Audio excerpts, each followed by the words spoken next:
பிவிசெட் நேயர்கள் அனைவருக்கும் வணக்கம்.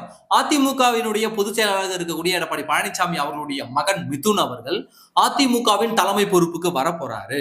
அதிமுகவுல இளைஞரணியோ அல்லது தகவல் தொழில்நுட்ப பிரிவு அணியிலையோ அவருக்கு பொறுப்பு கொடுக்க போறாங்க, வாரிசு அரசியல் பண்ண போறாங்க அப்படின்னு சொல்லிட்டு போற போக்குல ஏதோ ஒரு புறம்போக்கு வார்த்தையை விட்டது அள்ளி விட்டதுன்றதுக்காக அதை புடிச்சுக்கிட்டு இன்னைக்கு நிறைய பேரு குடும்ப அரசியல் பண்ண போறாங்க, இங்க பாருங்க எடப்பாடி பழனிசாமியோடைய மகன் கட்சிக்குள்ள வரப்போறாரு, அப்படியா இப்படியான்னு சொல்லிட்டு இவனுக்கு ஒரு ரூமரை கிளப்பி விட்டுட்டு இருக்கானுங்க. இப்படி கிளப்பி விட்டவனுங்களாம் யாருன்னாக்க கட்சியை விட்டு வெளியில போகக்கூடியவனுங்க. ஏதாவது ஒரு குற்றச்சாட்டு சொல்லணும்ல. இப்போ நான் எனக்கு பதவி ஆசை வந்துருச்சு. என் கண்ணு முன்னாடி ஒரு கட்சி நல்லா இருக்குது, புதுசா வந்த கட்சி ஆட்சி அமைச்சிருச்சு. நான் இப்ப எனக்கு பதவி ஆசை வந்தோடனே நான் அந்த கட்சிக்கு போறேன்னு உடனே ஏதாவது ஒரு நொண்டி சாக்கு சொல்லணும்ல. சும்மா போயிட்டாக்க அப்புறம் கட்சிக்கு துரோகம் பண்ணிட்டு போறாயா அப்படின்னு எல்லாரும் சொல்லுவாங்கல்ல. அப்போ ஒரு காரணத்தை உருவாக்கணும். இங்க பாருங்க, எடப்பாடி பழனிசாமி அவங்க பையனை கொண்டு வர போறாரு, வாரிசு அரசியலை உருவாக்குறாங்க, வாரிசை கொண்டு கட்சியை நிறுத்த போறாங்க, இது கட்சிக்கு நல்லது கிடையாது, இங்க பாருங்க அவருடைய பரம்பரை எதிரியான திமுகவுடன் கூட்டணி வைக்க போறாங்க, இப்படிலாம் ஏதாவது ஒரு காரணம் சொல்லிட்டு போகணும்ல, நொண்டி சாக்கு சொல்லிட்டு போகணும்ல. அப்படி சொல்லப்பட்ட ஒரு நொண்டி சாக்கு தான் மிதுன் அவர்கள் கட்சிக்குள்ள வரப்போகிறார் அப்படின்ற ஒரு நொண்டி சாக்கு. நான் கேட்கிறேன், அதிமுகவுல யாரினுடைய வாரிசும் இங்க பொறுப்புல இல்லையா? அதிமுகவுடைய முன்னாள் தலைவர்கள், முன்னாள் மாவட்ட செயலாளர்கள், முன்னாள் அமைச்சர்கள், முன்னாள் சட்டமன்ற உறுப்பினர் அவருடைய எந்த வாரிசுமே கட்சியில வேற எந்த பொறுப்புலையுமே இல்லையா? சொல்லுங்க, யாருமே இல்லையா? அப்புறம் எப்படி இளரத்தத்தை கொண்டு வர்றது? அப்போ ஒரு அதிமுகவுடைய மாவட்ட செயலாளர் அல்லது மாவட்ட தலைவர், முன்னாள் அமைச்சர், முன்னாள் எம்எல்ஏ அவர்களுடைய பிள்ளைகள் அதிமுக ரத்தம் இல்லையா? அவர்கள் அதிமுக தொண்டர்களாக இருக்க கூடாதா? சொல்லுங்க பாப்போம். என்ன கேட்டா எடப்பாடி பழனிசாமி அவர்களுடைய மகன் மிதுன் அவர்கள் அரசியலுக்கு வரட்டும். வீட்டுல இருந்து என்ன பண்ண போறாரு? அரசியலுக்கு வரட்டும், கட்சிக்காக உழைக்கட்டும். அதுவும் அதிமுக ரத்தம் தானே. அந்த கட்சிக்காக 10 வருஷம் உழைக்கட்டும், அப்புறம் பொறுப்பு வாங்கட்டும், இல்ல பொறுப்பு வாங்கிட்டு கூட கட்சிக்காக உழைக்கட்டும். என்ன முதலமைச்சர் சீட்டா தூக்கி கொடுக்க போறாங்க, இல்ல அமைச்சர் சீட்டை தூக்கி கொடுக்க போறாங்களா மிதுன் அவர்களுக்கு? கட்சிப்படி செய்ய தானே கூட்டு வர போறாங்க, வரட்டும். அது அதிமுக ரத்தம் தானே, செய்யட்டும், பணி செய்யட்டும். ஏன் இப்ப எங்க அப்பா அதிமுக காரரு, நான் இப்போ அதிமுகவுக்காக நான் இப்ப வேலை செய்யலையா? மத்தவங்களை ஓரம் கட்டி விட்டுட்டு கொண்டு வர்றது தவறு. இவர் கட்சிக்கு வர விருப்பப்படுறாரு, உழைக்கிறாருன்னா உழைக்கட்டும், கட்சிக்கு வரட்டும். இதுல என்னையா விமர்சனம் இருக்கிறது? என்னவோ பொதுச்செயலாளர் பதவியை என்னமோ தூக்கி அப்படி மிதுன் அவர்களுக்கு கொடுக்குற மாதிரியும், ஏதோ அமைச்சர் பதவி ஏதோ கொடுக்குற மாதிரியும் இவங்க அந்த ரேஞ்சுக்கு இவங்க என்னமோ பேசிக்கிட்டு இருக்காங்க. ஏன் முன்னாள் அமைச்சர்கள், முன்னாள் சட்டமன்ற உறுப்பினர் யாருடைய மகன்களும் இன்றைக்கு பொறுப்புல எதுலையுமே இல்லையா? சொல்லுங்க பார்ப்போம். அப்போ இதெல்லாம் போற போக்குல ஏதாவது அள்ளி விட்டுட்டு போறது. வரட்டும், மிதுன் அவர்கள் வரட்டும், கட்சிக்காக ஒரு 10 வருஷம் 15 வருஷம் உழைக்கட்டும், பொறுப்புக்கு வரட்டும். அப்புறம் திறமை இருந்தால், தொண்டர்களுடைய அங்கீகாரம் இருந்தால் அடுத்த கட்ட நபர்களுக்கு நகர்விட்டும். ஒன்னு சொல்லிட்டுங்களா, இந்த தேர்தல்ல இந்த சர்ச்சை வரல. போன தேர்தல்லையே செங்கோட்டையன் கூட அந்த குற்றச்சாட்டுலாம் வச்சிருந்தாரு. போன தேர்தல்லையே மிதுன் அவர்களுக்கு கட்சியில பொறுப்பு பதவி கொடுங்க, கட்சிக்கு வரட்டுமே, வேலை செய்யட்டுமே அப்படின்னு மூத்த தலைவர்கள் பல பேர் கோரிக்கை வைத்த போது கூட எடப்பாடி பழனிசாமி அவர்கள் அதை மறுத்திருக்கிறார். இல்ல, நம்ம கட்சிக்கெல்லாம் அது செட் ஆகாது. நான் ஒரு சாதாரண சட்டமன்ற உறுப்பினர், சாதாரண அமைச்சரா இருந்து என் பிள்ளைய நான் கொண்டு வந்தேன் அப்படின்னாக்க யாரும் கண்டுக்க மாட்டாங்க, இதை பத்தி விமர்சிக்க மாட்டாங்க.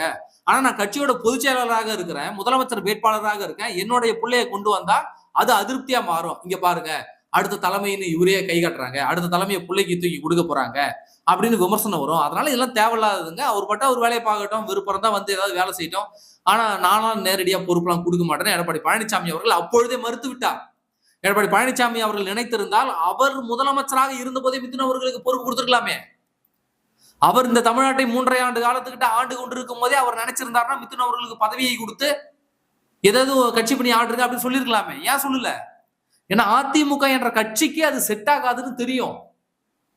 இப்போ ஒரு அமைச்சருடைய பையனை ஒரு எம்எல்ஏவுக்கு நிக்க வைக்கிறது, கட்சி பொறுப்பு கொடுக்கிறது, இதெல்லாம் பெரிதாக விமர்சிக்க மாட்டாங்க. ஆனால் ஒரு முதலமைச்சர் வேட்பாளர் என்ற இடத்துல இருக்கும்போது, ஒரு கட்சியினுடைய பொதுச்செயலாளர் என்ற இடத்துல இருக்கும்போது அவருடைய வாரிசுக்கு முக்கியத்துவம் கொடுக்கும் போதுதான் கட்சியில கலகங்கள் எழும்பும், என்ன இப்படி பண்றாரு அப்படின்னு கேள்விகள்லாம் எழும்பும். அதனாலதான் எடப்பாடி பழனிசாமி அவர்கள் அதை மறுத்து விட்டார். அதுக்காக மிதுன் அவர்கள் கட்சிக்குள்ளே வரக்கூடாது, அதிமுகவுக்கு பணியே செய்யக்கூடாது, இதெல்லாம் எந்த விதத்துல நியாயம்? ஏன்னா இப்படி ஒரு பேச்சுவார்த்தை நடக்கல, மிதுனை உள்ள கொண்டு வரன்ற பேச்சுவார்த்தை நடக்கல. அப்படியே கொண்டு வந்தாலும் அது தப்பு இல்லைன்ற. என்ன தப்பு இருக்கு? கட்சி கட்சியால் அவரும் வளர்ந்திருக்கிறாருல, அப்ப கட்சிக்கு அவர் திருப்பி செய்யட்டும், கட்சிக்காக 10 வருஷம் வேலை செய்யட்டும். ஏன் அவர் வீட்டுல இருந்து என்ன பண்ண போறாரு மிதுன் அவர்கள்? அதனால அவர் கட்சிக்கு வருவதற்கோ, கட்சி பணியில பொறுப்பு எடுத்து வேலை செய்யறதுக்கோ, எந்த விதமான பிரச்சனையும் கிடையாது. இவன் கட்சியை விட்டுட்டு ஓடி போற அந்த ஓடுகாலிங்க ஏதாவது நொண்டி சாக்கு சொல்லணும். மிதுனுக்கு முக்கியத்துவம் கொடுக்கிறாரு. மிதுனை எங்கேயாவது எந்த அரசியல் மேடையிலையாவது எடப்பாடி பழனிசாமி ஏத்திருப்பாரா? எடப்பாடி பழனிசாமி அவர்கள் குடும்பத்தை சார்ந்தவர்களை எந்த அரசியல் மேடையிலையாவது கட்சி நிகழ்ச்சியிலையாவது மேலே ஏற்றி பார்த்திருக்கீங்களா? அதை செய்வதற்கு அவருக்கு எவ்வளவு நேரம் ஆகும்? ஏன் செய்யல? ஏன்னா இந்த கட்சி அப்பேற்பட்ட கட்சி இல்லை. இப்ப திமுகவில் பாருங்க, குடும்பம் குட்டி அத்தனை நண்டு சிண்டு எல்லாத்தையும் ஏத்துவாங்க. இன்னும் தாவேகாவில் பாருங்க, இன்னும் கொஞ்ச நாள்ல இணைவி துணைவி மனைவி அத்தனை பேரையும் மேல ஏத்ததான் போறாங்க. புரியுதுங்களா? ஆனால் எடப்பாடி பழனிசாமி அவர்கள் இதுவரைக்கும் தன்னுடைய சொந்த குடும்பத்தை சார்ந்தவர்களை பொது வெளியில பொது நிகழ்ச்சியில எங்கேயுமே கூட்டு வந்திருக்க மாட்டார். அதிகபட்சம் அவரை நீங்க எங்க பார்த்திருப்பீங்கன்னாக்க, கோவிலுக்கு எங்கேயாவது குடும்பத்தோடு போயிருப்பார். அங்க மட்டும்தான் நீங்க பார்த்திருப்பீங்க அவர்கள் குடும்பத்தை. அப்போ தனி மனித ஒழுக்கத்திலையும் சரி, இந்த அரசியலையும் சரி, ஒரு சுத்தமான ஒரு மனிதராக இருக்கிறார் என்றால் அது எடப்பாடி பழனிசாமி அவர்கள் தான். அவர் என்றைக்கும் கட்சிக்கும் தொண்டர்களுக்கும் என்றைக்கும் அவர் துரோகம் நினைத்ததும் கிடையாது, நினைக்க போவதும் கிடையாது. உண்மையான அம்மாவினுடைய வளர்ப்பு அவர். அப்போ இதெல்லாம் போற போக்குல இவனுங்க அள்ளி விட்டுட்டு போற கதைகள். அந்த கதைகளை ஊடகங்கள் புடிச்சுக்கிட்டு, ஏன்னா கடந்த 5-6 வருஷமா தொடர்ச்சியா அதிமுகனே பேசி ஓட்டிட்டானுங்க. இப்பவும் மீண்டும் அதிமுகன்னு சொல்லிதான் பேசிட்டு இருக்கானுங்க. அதிமுக வச்சுதான் 10 வருஷமா இந்த ஊடகங்கள் வந்து வயிறு வளர்த்துக்கிட்டு இருக்குது. ஆனா அங்க நடக்கிற மக்கள் பிரச்சனையை பத்தி எவனுமே வாய் திறக்கவில்லை. அங்க நடக்கக்கூடிய அந்த சமூக சீர்கேடுகளை, சட்ட ஒழுங்கு பிரச்சனையை, பெண்கள் மீதான அத்துமுறைகளை குறித்து எந்த ஊடகமும் வாய் திறக்கல. எடுத்த உடனே அதிமுகவில் பிளவா, இன்னைக்கு எத்தனை உறுப்பினர்கள் போய் சேர்ந்தாங்க, எத்தனை நிர்வாகிகள் போய் சேர்ந்தாங்க, எத்தனை முன்னாள் அமைச்சர்கள் போய் சேர்ந்தாங்க, இதுதான் இவங்களுக்கு நியூஸ், இதுதான் இவங்களுக்கு கண்டென்ட். அவர் போனார், இவர் போனார், யாருனாலும் போட்டும். அதிமுகவினுடைய அடிப்படை வலிமை என்பது அது தொண்டர்களுடைய வலிமை. அது நிர்வாகிகளுடைய வலிமை கிடையாது, தலைவர்களுடைய வலிமை கிடையாது. அது தொண்டர்களுடைய வலிமை. தொண்டர்கள் அவர் எப்பவுமே ஒரு இடத்துல தான் இருக்கிறான். அவன் எங்கேயும் போகல. இந்த முன்னாள் அமைச்சர், இந்த தொகுதியில சீட்டு கிடைக்காதவன், எம்பி சீட்டு கிடைக்காதவன், எம்எல்ஏ சீட்டு கிடைக்காதவன், பதவியில இருந்து புடிங்கிட்டு ஓரம் கட்டினவன், இந்த ஓடுகாலி ஆல்ரெடி ஓரம் கட்டி வச்ச ஓடுகாலிகள், ஆல்ரெடி ஓட்ட மாத்தி குத்துன ஓடுகாலிகள் தான் இன்றைக்கு ஓடி போயிருக்கு. புரியுதுங்களா? அவங்கதான் ஓடி போயிருக்காங்க. தொண்டர்கள் என்ற அந்த வாக்கு வங்கியும் சரி, தொண்டர்கள் என்ற அந்த பேஸ்மெண்ட் அப்படியே தான் இருக்கு அதிமுக கிட்ட. அதை எவனாலையும் உடைக்க முடியாது. அது இன்னும் 100 வருஷத்துக்கு அப்படியே இருக்கு. அதை எவனாலையும் உடைக்க முடியாது. அதனால இந்த நொண்டி சாக்கு சொல்லிட்டு போறவங்களாம் நினைச்சிட்டு, ஐயோ எடப்பாடி பழனிசாமி பையன் மிதுனை கொண்டு வர போறாருமே அப்படிலாம் நீங்களா இதாகாதீங்க. அதுவும் அதிமுக ரத்தம் தான். அப்படியே வந்த உடனே தூக்கி இன்னும் தலைமை பொறுப்பு அப்படியே தூக்கி கொடுத்துட போறது இல்ல. அவர் கட்சிக்குள்ள வரட்டும், வந்து 10 வருஷம் 15 வருஷம் கட்சிக்காக உழைக்கட்டும், கட்சி வளர்ச்சிக்காக செய்யட்டும். அவருக்கு தொண்டர்கள் நீங்களா பார்த்து ஒரு நல்ல பதவியை கொடுங்க. அது எந்த பதவியாக வேண்டுமானாலும் இருக்கட்டும். அவ்வளவுதான். தொண்டர்களா முடிவு பண்ணுவாங்க தங்களுடைய தலைமை யார் என்பதை. அதனால அவரு பையனை கொண்டு வந்துருவாரு, இவரு பையனை கொண்டு வந்துருவாரு அப்படின்னு நொண்டி சாக்க சொல்றதெல்லாம் கூடாது.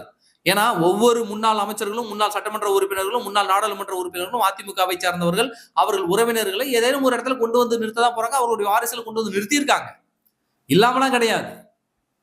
எனவே எடப்பாடி பழனிசாமி மீது மட்டும் டார்கெட் பண்ணி இந்த நேரத்தில் சொல்வதற்கான ஒரே காரணம், இவனுங்க வேற கட்சிக்கு ஓடுவதற்கு ஒரு நொண்டி சாக்கு தேடி கொண்டிருக்கிறார்கள். அதுதான் இந்த குற்றச்சாட்டுகள்லாம்.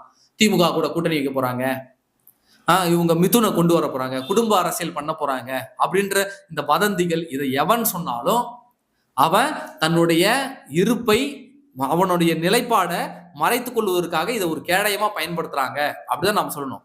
இப்போ இடையில வந்து ராஜ் சத்யன், ஐடி விங் செக்ரட்டரியா இருக்கால ராஜ் சத்யன், அவர் கூட என்ன பதிவு போட்டிருப்பாருன்னா, இது மாதிரி அவதூறை எங்க பேசினாலும் அது தவறு, இந்த மாதிரி அவதூறுலாம் பேசாதீங்க, இந்த மாதிரிலாம் எதுவும் பேசல, இந்த மாதிரிலாம் எதுவும் நடக்கல அப்படின்னு அவர் பதிவு பண்றாரு. உடனடியாக மிதுனை கட்சிக்குள் கொண்டு வருவதற்கு ராஜ் சத்யன் எதிர்ப்பு அப்படின்னு சொல்லிட்டு பாலிமர்ல நியூஸ் போடுறான். எப்பேற்பட்ட பொணந்தினீங்களா இருப்பானுங்க பாத்தீங்களா? இவர் என்ன அர்த்தத்துல பதிவு போடுறாரு, இவனுங்க என்ன அர்த்தத்துல நியூஸ் போடுறானுங்க பாருங்க. இப்படிதான் அதிமுக மேல கடந்த 5 வருஷமா அதிமுக உடையது, அதிமுக சோர்ந்துருச்சு, அதிமுக தோற்க போகுது, அப்படி இப்படின்னு அவதூறு பரப்பியே தமிழ்நாடு மக்கள் மத்தியில ஒரு விதமான மனநிலையை இவனுங்க செயற்கையாக உருவாக்கி வச்சுட்டானுங்க. திமுக போடுற எலும்பு துண்டை வாங்கிக்கிட்டு இனி அந்த வேலைகள் எடுபடாது. மிதுன் வர்றாருனாக்க வரட்டும், வந்து கட்சி பணி செய்யட்டும், வீட்டுல இருந்து என்ன பண்ண போறாரு, அந்த 10 வருஷம் 15 வருஷம் கட்சிக்காக உழைக்கட்டும், உழைப்பவனுக்கு உரிய ஊதியம் கிடைக்கும் தான், அதெல்லாம் யாராலையும் தடுக்கலாம் முடியாது. அப்போ இன்றைக்கு ஒவ்வொரு அதிமுக தொண்டனுடைய அடுத்த தலைமுறை வாரிசுகள் அடுத்த அதிமுக தொண்டன், புரியுதுங்களா? அவ்வளவுதான். திமுக கொத்தடிமைன்னு சொல்லிக்கீங்க, நாங்களாம் எங்களுடைய தொண்டன் அப்படிதான் நாங்க சொல்லிக்குவோம். அதனால இந்த நொண்டி சாக்குகளை ஒருபோதும் தொண்டர்கள் அவர்கள் ஏற்றுக்கொள்ளக்கூடாது. நன்றி.